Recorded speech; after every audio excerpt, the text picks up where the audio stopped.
So I'm tearing apart or parting out the last of the old ham equipment I got, and I've gotten tons of transformers. I got a few of these, 2.5 volts. I hooked them up, still work. It's center tap, so I guess you get 1.25. I guess those are for the filaments. Had a few of these. I've tested them. 40 volts out of them, or 80. I got this old power supply, and it is just huge. But I found out apparently the guy that owned these, he died over 20 years ago. But here's a tube, 1980, new tube. So he's using it up to that point. And I remember when I first saw one of these power resistors, I couldn't figure out why it wasn't enameled on one side. And I'm like, yeah, now it's obvious. They had a tap on there for different resistance values. And this one is a 88 volt. It says final bias on it. But I kind of feel bad tearing it apart, but apparently it was just going to go to the dump. There's underneath. Looks like it's got a selenium rectifier. A couple more of these. There's another one, center tap. He's got notes everywhere. I think all this was just like homemade, or he bought the enclosures. And that's good. It looks like he recapped some of them. These are dry, but I'm going to salvage those because those look like newer. That's the problem I've been having, like getting the high voltage capacitors. And oh boy, I'll show you another thing. It out as a part of a 2 meter. And you can see got all the labels, but I can't read them. That's a nice switch. Some crystals. I guess that's 1.8 meters. Or yeah. I'll go ahead and open it up.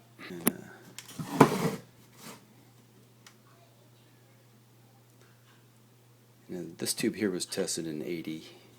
This one in 80 also. And this one in 75. What's interesting, if you look back here, this was tested in January of 1955. And then 1958. So this guy was using this for almost 20 years. Plug-in coils.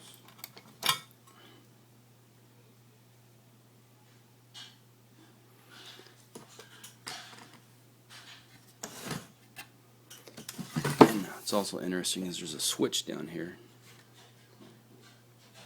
It says CW or phone on this can. I was thinking, well, how would you turn that switch? But if you look down in the enclosure, he had a little hole right here. So I guess he would stick something down in there and turn the switch. And yeah.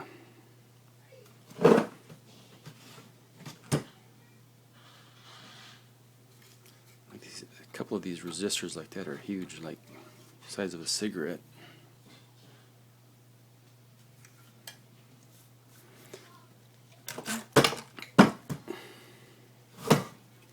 And here's some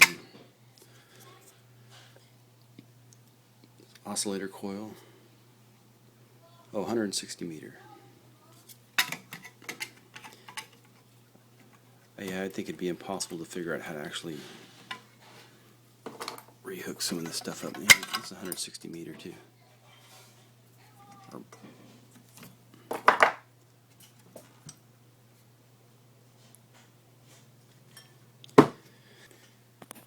And I also, as I take stuff out, they've riveted. I save all the sockets. Got some of these, a bunch of these, a few of these. These are easy to get out. They're screwed in, but this almost looks like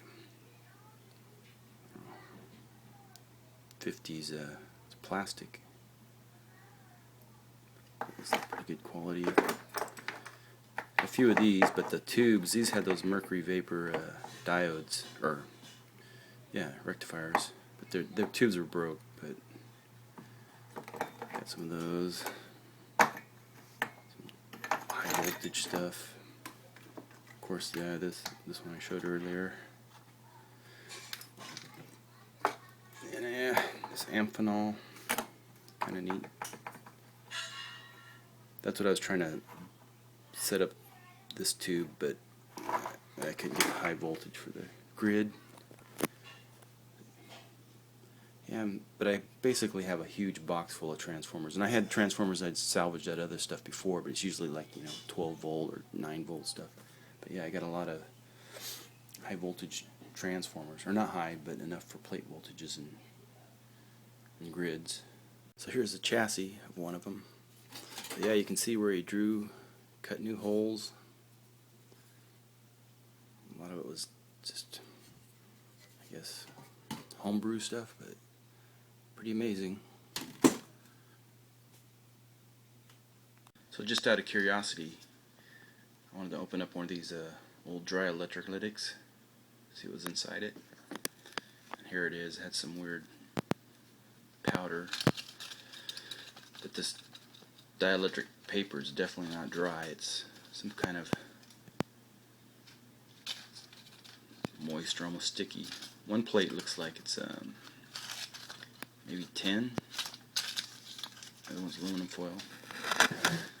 I also have this big old carbon resistor. I think I'll put it on a belt sander.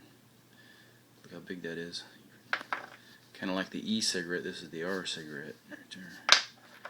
And I've got this an old 0.01 microfarad test voltage 1000 volts, working voltage 600 volts. I guess it's just a mica dielectric between two plates, but I'm going to cut that open and see what's inside it. And also one of these old, I guess they call them dog bone capacitors. I'm going to open that up. So here's the resistor. I ground it open. It's different than what I thought. This is like an outer container and then a carbon inner part, and you can see there's two little contacts, probably where the leads come and hook there to make contact with the carbon. I thought this was one of those dog bone capacitors, but I guess it's a resistor too. It looks like that on the outside. Yeah, but looks like just a solid carbon rod. Two contacts in the end. This mica was different than I thought. I thought it'd be like two plates with a mica dielectric, but that's the bottom. That's the top. So I went ahead and broke it apart. These two carbons are just contacts, and inside it does have plates. So there's mica with aluminum foil in between each one. There's a whole bunch more. I didn't take them all apart, but yeah. So the ends make the contact. A bunch of plates all separated by. Here's some mica separators.